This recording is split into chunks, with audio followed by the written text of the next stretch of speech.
Imagine taking two components of the human breath, carbon dioxide and water, and using it to make plastic, beer, wine, vodka, or even liquid fuels, some of the same fuels you put into your car.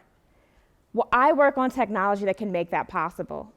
And what excites me about this technology is not that someday I'll be able to turn my friend's breath into beer, although that'll make for a very nice dinner party. But what excites me about this technology is that instead of taking carbon dioxide and water from the human breath, what if instead we take it from this guy?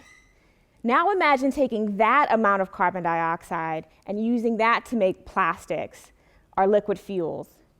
Imagine the impact that would have on the amount of carbon dioxide going into the atmosphere, and imagine the impact that could have on climate change.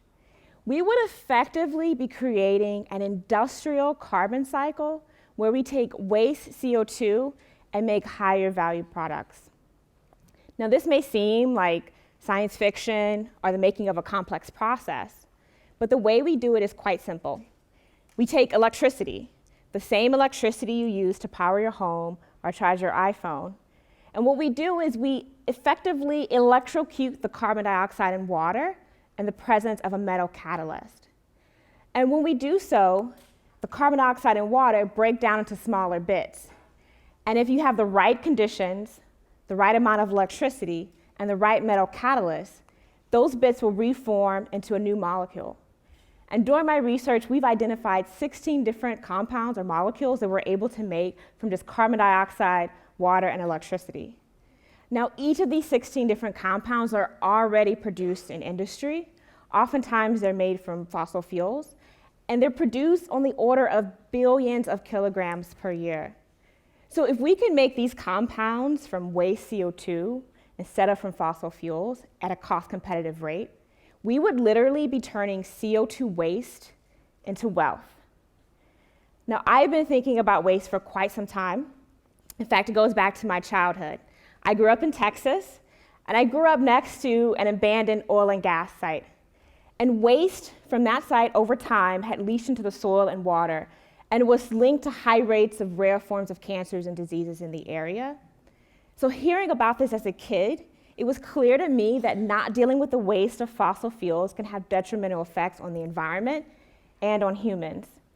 But what's also clear to me is that fossil fuels form the fundamental building blocks of our society because they're cheap and abundant, they're lightweight yet carry large amounts of energy. And although we may desire a world in which we no longer need fossil fuels, we're not quite there yet. So we should at least deal with the waste that they create and do something with it. And this technology could allow us to take the waste from the fossil fuels that we're currently dependent upon and use renewable electricity to make these 16 different compounds that we're already utilizing. Now, as exciting as this technology is, there are a few challenges that we face.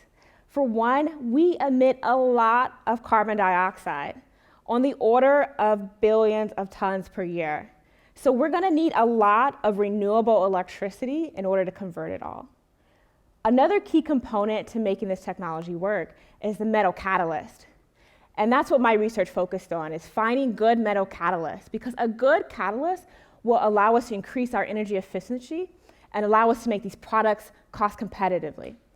And so what we do is basically combine computational chemistry and experimental chemistry for faster catalyst discovery. And effectively, we looked at the periodic table and identified trends and patterns, and then used those identified patterns to make an algorithm that allows us to predict better materials that will be better catalysts. I've now joined forces with a team of fellow researchers. We're now at an applied R&D program at a nearby national lab, and we're looking to see if we can scale this technology up to start to convert carbon dioxide. Our grand vision is to start to convert the 100 million tons of carbon dioxide that's being emitted by the refinery industry into useful products that we use each and every day. And in the future, I hope that this technology can create a world in which we no longer just haphazardly throw away carbon dioxide, but see it as a resource to create useful and high-value products. And speaking of the future, if any Earthlings out there find themselves retiring on a Martian colony, know that 95% of the atmosphere on Mars is carbon dioxide, which means we can use this same technology to make plastic parts and plastic tools. We can make liquid fuels to make transporting across the planet really easily.